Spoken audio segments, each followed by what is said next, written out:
শুভ সকাল বন্ধুরা। আর যে যেখান থেকে ভিডিওটা দেখছো নিশ্চয়ই ভালো আছো, আশা করছি ভালো আছো। আর তোমাদের আশীর্বাদে আমিও আমার পরিবারের সবাই খুব ভালো রয়েছি। তো অরণ্য সুন্দরী চ্যানেলে আবার একটা নতুন ভিডিও নিয়ে চলে এসেছি। আশা করছি ভিডিওটা তোমাদের ভালো লাগবে। তো ভিডিওটা প্রথম থেকে শেষ পর্যন্ত দেখতে থাকো। প্লিজ আমাকে সবাই একটু সাপোর্ট করো, আর আমার ভিডিও তোমাদের কেমন লাগে অবশ্যই কিন্তু কমেন্ট করে জানাবে। তো দেখো বন্ধুরা, ভিডিও শুরু করার আগেই বড়দের জানাই প্রণাম, আর ছোটদের জন্য রইল অনেক ভালোবাসা। আর আজকে ব্লগটা শুরু করছি কিভাবে দেখো, তোমাদের সামনে গল্প করতে করতে তো আমার কাজই হয়ে গেল। আর আজকে প্রথমেই আমি বটি আর এদিকে নিয়ে নিচ্ছি বেগুন। তো বেগুনগুলো এত ছোট ছোট করে কাটছি কেন বলো তো, আমাদের বাড়িতে এখন হবে বেগুনি। তো অন্যদিন তো কিছু না কিছু হয় জল খাবার খাবার জন্য, আর আজকে বেগুনি করা হচ্ছে। তো বেগুনি করার আসল উদ্দেশ্য কি বলো তো, তোমাদের সাথে শেয়ার করে দিই। কালকে বাবা আর বোনের বর এসেছে বাড়িতে। তো ওরা এখন মুড়ি খাওয়া দাওয়া করবে আর তারপর যাবে দিদিদের বাড়ি। তো সেই জন্যে এখন বেগুনি করব। প্রথমে বলেছিলাম যে জলখাবারের জন্য হয়তো লুচি আর আলুর দম একটু করে দেব, কিন্তু বললো যে না না, অত তেলে ভাজা খাবে না, সেই জন্য এখন বেগুনি দিয়েই মুড়িটা দিয়ে দেব। আর দেখো, বেগুনি করলে না এরকম নিয়মে একটু বেগুনি করবে, দেখবে বেগুনির টেস্টটা কিন্তু অনেক বেশি। আর যে কোনো তেলে ভাজা করতে গেলেই না, তেলে ভাজা মানেই তো জানো খুব টেস্টি লাগে, কিন্তু এরকমভাবে করলে খুব বেশি তেল টানবে না।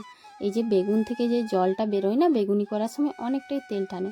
তো বেগুনটা প্রথমে কেটে করে একটু নুন হলুদ মাখিয়ে নেবে, এতে করে ভেতরে বেগুনটার খুব টেস্টও থাকবে, আর এটার ভেতর থেকে যে জলটা বেরিয়ে আসবে না ওটা আর বেগুনির মধ্যে থাকবে না, আর তাহলে তেলও বেশি টানবে না। তো আমি তো বেগুনি করলে এইভাবেই করি। এখন দেখো বন্ধুরা, নুন হলুদ মাখিয়ে একটু রেখে দিয়েছিলাম, তারপর জলটা ঝেড়ে নিয়ে নিয়েছি।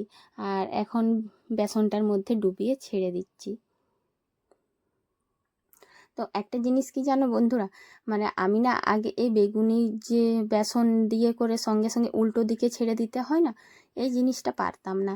তো যাই হোক, এখন শিখে গিয়েছি, তবু ঠিকঠাকভাবে বেগুনিগুলো পারি না। বেশিরভাগ সময় মাই করে, আর কিছু কিছু সময় আমি করি। তো মনে হয় কি অনেক জায়গায় হয়তো ঠিক করে বেসনটা লাগছে না, মানে বেসনটা দুদিকে মাখিয়ে যেভাবে হাতটা ঘুরিয়ে ছাড়তে হয় ওটা ঠিক হয়ে ওঠে না।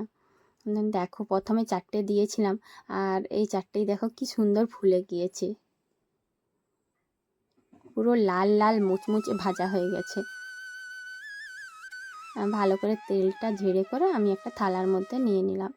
আর প্রথমে এই 4টেই দিয়েছিলাম, সাহস পাচ্ছিলাম না যে কীরকম কি ফুলবে, বা ফুলবে কি না, হয়তো তেল টেনে নেবে, একটু খাবার সোডা তো আছে সেই জন্য। তো যাই হোক, বেগুনিগুলো দেখতেও যেমন সুন্দর হয়েছিল আর খেতেও কিন্তু খুব টেস্টি হয়েছিল। তো তোমরা অবশ্যই কিন্তু এইভাবে একবার বেগুনি বানাবে, তো দেখবে খুব ভালো লাগবে। তারপরে খাওয়া দাওয়া হয়ে গেছে সবার, আর এখন আমি মুড়ি খাওয়ার বাসনগুলোও ধুয়ে নিচ্ছি। তো বেগুন খেতে যারা যারা পছন্দ করো অবশ্যই কিন্তু কমেন্ট করে জানাবে। আর এখন আমি নিয়ে বসেছি 1 জামবাটি মাছ। তো এই মাছগুলো কে এনেছে বলো তো, আমার বাবার পুকুর রয়েছে, তো সেই পুকুরে মাছগুলো ছিপে ধরেছিল, আর সেই মাছগুলো এনেছে। তো আমি মাছগুলোর থেকে কিছু মাছ ভাগ করে দিচ্ছি, মানে পাশের বাড়িতেও দিতে হবে, তো সেই জন্য ভাগ করতে বসেছিলাম। আর দেখো কেমন তো ছেলে সে ভিডিও বানাচ্ছে যে মা কীরকমভাবে মাছগুলো বাচ্ছে। আর এখন না মাছগুলো খুব বেশি বড় হয়নি, এই কিছুদিন হলো, মানে 2 মাস হলো ছাড়া হয়েছে, সেই জন্য একটু ছোট ছোট রয়েছে, আর সবগুলোই ছোট ছোট। তো এখানে কী কী মাছ রয়েছে বলো তো, তেলাপিয়া, কই, আর পোনা মাছ, আর একটা কী মাছ ছিল ভুলে গিয়েছি। তো যাই হোক, ছোট ছোট মাছ। আর চারা মাছ কিন্তু খেতে খুব ভালো কিন্তু। আর চারা মাছগুলো এখন আমি তেলের মধ্যে ছেড়ে দিচ্ছি। তো মা না কেটে বেছে নুন হলুদ মাখিয়ে সব করে পাঠিয়ে দিয়েছিল, তো সেগুলো ফ্রিজে রেখে দিয়েছিলাম, আর এখন আমি ভেজে নিচ্ছি। তো এখন দেখো বন্ধুরা, লাইন নেই বলে মাছ ভাজাগুলো কীরকম কালো কালো লাগছে, দেখলেই মনে হবে অরুচি লাগছে, আর মনে হবে যে খুব পুড়ে গেছে, কিন্তু বাস্তবে তা না। কি সুন্দর লাল লাল মাছ ভেজেছি, সেটা তোমাদের সাথে শেয়ার করতে চেয়েছিলাম, কিন্তু লাইনটাও ঠিক সময়ে চলে গেছে। এখন দেখো বন্ধুরা, কি সুন্দর দেখতে লাগছে। হ্যাঁ, আর এই ছোট ছোট চারা মাছগুলো, এগুলো যদি লাল মুচমুচে করে না ভাজো তো কিভাবে তুমি টেস্ট পাবে। এই সব মাছ ভালো করে ভেজে নিতে হয়। আর এদিকে মাছ ভাজাও হয়ে গেছে, আর ডালটাও এখন আমি ছকে দিয়েছি। আজ ঠিক করেছি বেশি মেনু বানাবো না, তো মাছ ভাজা, ডাল, আলু ভাতে আর যা হোক একটু চাটনি টাটনি করা যাবে। এই দেখো বন্ধুরা, কিছু মাছ সবাই খেয়ে নিয়েছে, মানে ভাজার পরে খেয়েছে, আর এগুলো ভাত দিয়ে খাবে। তারপরে রান্নাটা সেরে এখন বাইরে চলে এসেছি। তো রোদে দেয়া হয়েছে এই তেঁতুলগুলো। তো তেঁতুলগুলো এই বৃষ্টির জন্য না একটু ভ্যাপসা হয়ে গেছে, মানে সাদা সাদা হয়ে গেছে। আর বর্ষাকাল একটানা বৃষ্টি হলে না এটাই সমস্যা, তুমি যত যত্ন করে রাখো কিছু কিছু জিনিস না একেবারেই নষ্ট হয়ে যায়। তো যাই হোক, তেঁতুলগুলো নেড়ে চেড়ে দিলাম, দেখা যাক তেঁতুলগুলো আদৌ কিছু পাওয়া যায় বা ফেলে দিতে হয় কি হয়। আর যখন আমি মাছ দেখাচ্ছিলাম তখন দেখেছিলে এক বালতি কাঁচার ভিজিয়েছিলাম, তো সেইগুলো কেচে করে মিলে দিয়েছি।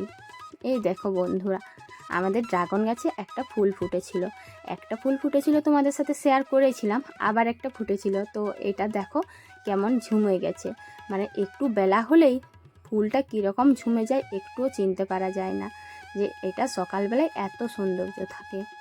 এরপর যে জামা কাপড় কেচেছিলাম সেইগুলো একটু উল্টিয়ে পাল্টিয়ে দিতে এসেছি, কারণ একটুও যদি উল্টো পাল্টা না করি তাহলে কি হবে, এক সাইড করে জামা কাপড় রইলে একটুও শুকনো হবে না। তারপরে আবার বর্ষাকালের দিন যে কোনো মুহূর্তেই জল নামতে পারে।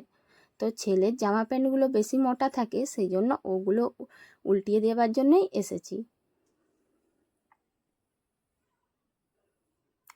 আজকে অনেকগুলো জামা কাপড় কাচা হয়েছে, তো একটা একটা করে সব উল্টিয়ে দিচ্ছি। আর নিজের হাতে যে ফোন ধরলে বুঝতেই পারছো কীরকম অবস্থা হচ্ছে, যে জামা দেখাচ্ছি না ঘাস দেখাচ্ছি কিছুই বুঝতে পারা যাচ্ছে না। তো যাই হোক বন্ধুরা, আমার ভিডিও তোমাদের কেমন লাগে নিশ্চয়ই ভালো লাগে না, তাই তো আমার চ্যানেলটাকে লাইক কমেন্ট সাবস্ক্রাইব কেউই কিছু করছো না। তো তো বন্ধুরা, সবাই প্লিজ আমার পাশে থেকো, একটু সাপোর্ট করো। আর আমার ভিডিওটা যদি তোমাদের ভালো লাগে তাহলে চ্যানেলটাকে সাবস্ক্রাইব করে দাও। আর যারা নতুন তারা তো সাবস্ক্রাইব করছোই, আর যারা পুরনো আমার চ্যানেলে পুরনো বন্ধুরা আছো তারা কিন্তু কমেন্ট করে বলবে যে আমার ভিডিওটা তোমাদের কেমন লাগলো। তো যাই হোক বন্ধুরা, সবাই ভালো থেকো, সুস্থ থেকো। আর আজকের ব্লগটা আমি এখানেই শেষ করছি, দেখা হচ্ছে পরের দিন আবার নতুন একটা ব্লগ নিয়ে। তো চলো, টাটা।